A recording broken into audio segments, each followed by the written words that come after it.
अस्सलाम वालेकुम वरहमतुल्लाहि वबरकातुहू। सूर्या उर्दू प्राइमरी स्कूल नागार्जुना नगर नांदेड़ के ऑनलाइन तर्ज तालीम में आज हम आपका इस्तकबाल करते हैं। जमा शशरुम मज़मून तारीख सबक नंबर 4 वैदक तहजीब। इसके आज हम सवाल जवाब देखेंगे। सवाल नंबर 1 है, सबक के मतन को मलहूज रखते हुए जवाब लिखिए। पहला सवाल है, वैदक अदब की आलिम व फाजिल ख़वातीन। जवाब, लूपा, मद्रा, गाड़गी और मैत्रेयी। सवाल नंबर 2 है, वैदक ज़माने के तफरीह के ज़राए। जवाब है, गाना बजाना, रक़्स, शतरंज, रथों की दौड़ और शिकार। सवाल नंबर 3, वैदक ज़माने के 4 आश्रम। जवाब, ब्रह्मचारी आश्रम, गृहस्थ आश्रम, वानप्रस्थ आश्रम और संन्यास आश्रम। सवाल नंबर 2 है, सही है या गलत लिखिए। पहचानिए। नंबर 1, यज्ञ में पढ़े जाने वाले मंत्र ऋग्वेद। गलत।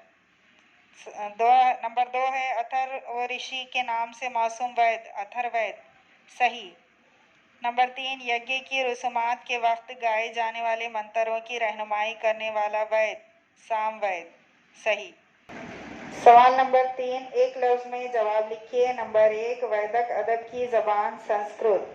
नंबर 2, विद यानी जानना। नंबर 3, गोधूम यानी गेहूँ। नंबर 4, घर का बड़ा यानी गृहपति। नंबर 5, श्रेणी का आला ओहदेदार श्रेष्ठी। नंबर 4, नाम लिखिए। उसमें नंबर 1, आपको जो साज मालूम है। जवाब, वीणा, सितार, डमरू वगैरह। नंबर 2, मौजूदा दौर की ख़वातीन के कम अज़ कम 2 ज़ेवरात। जवाब, हार, कंगन वगैरह। नंबर 3, मौजूदा दौर के तफरीही ज़राए। जवाब, टीवी, मुख्तलिफ खेल, मोबाइल वगैरह। सवाल नंबर 5, मुख्तसर जवाब लिखिए। नंबर 1 सवाल, उसमें वैद दौर के लोगों की ग़िज़ा में कौन कौन सी चीज़ें शामिल थीं। जवाब, वैदक ज़माने के लोगों की ग़िज़ा में बतौर ख़ास गेहूँ, जौ, चावल जैसे अनाज शामिल थे। दूध, दही, मक्खन, घी और शहद जैसी अशियाए खुर्दनी इन्हें बेहद पसंद थी। उड़द, मसूर, तिल और गोश्त जैसी चीज़ें भी इनके ग़िज़ा में शामिल थीं। सवाल नंबर 5 का दूसरा सवाल, वैद दौर में गाय का ख़ास ख्याल क्यों रखा जाता था। जवाब, क्योंकि लेन देन के तबादले में गाय का इस्तेमाल किया जाता था, इसलिए वैद दौर में गाय का ख़ास ख्याल रखा जाता था।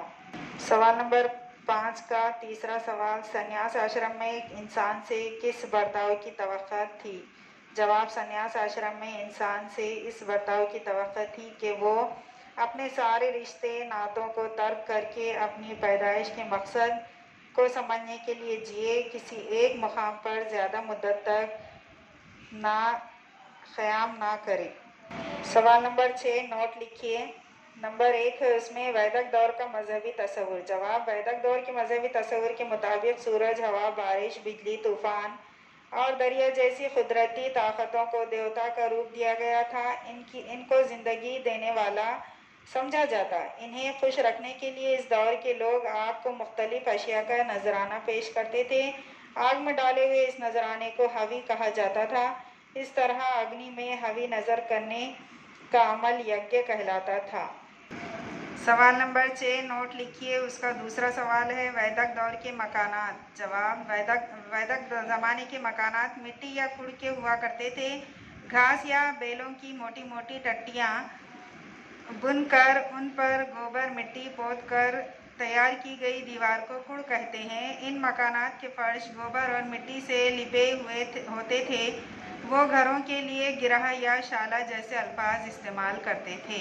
सवाल नंबर 6 का तीसरा सवाल, वैदक दौर का निज़ाम हुकूमत। जवाब, वैदक दौर में हर देही बस्ती का एक सरबराह हुआ करता था। इसे ग्रामनी कहा जाता था। कई देही बस्तियों के मजमूए को विश कहते थे। विश के सरबराह को विशपति कहते थे। कई विश मिलाकर जन बनता था। आगे चलकर जब जन किसी इलाके में जम हो जाता तब उस इलाके को जनपद कहा जाता। जनपद यानी रियासत का सरबराह, रियासत या सूबा। जन के सरबराह को जनपद यानी रियासत या सूबा।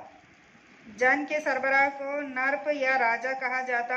अवाम की हिफाजत करना, महसूल जमा करना और उम्दा तरीक़े से हुकूमत के उमूर अंजाम देना राजा के फ़राइज़ में शामिल था।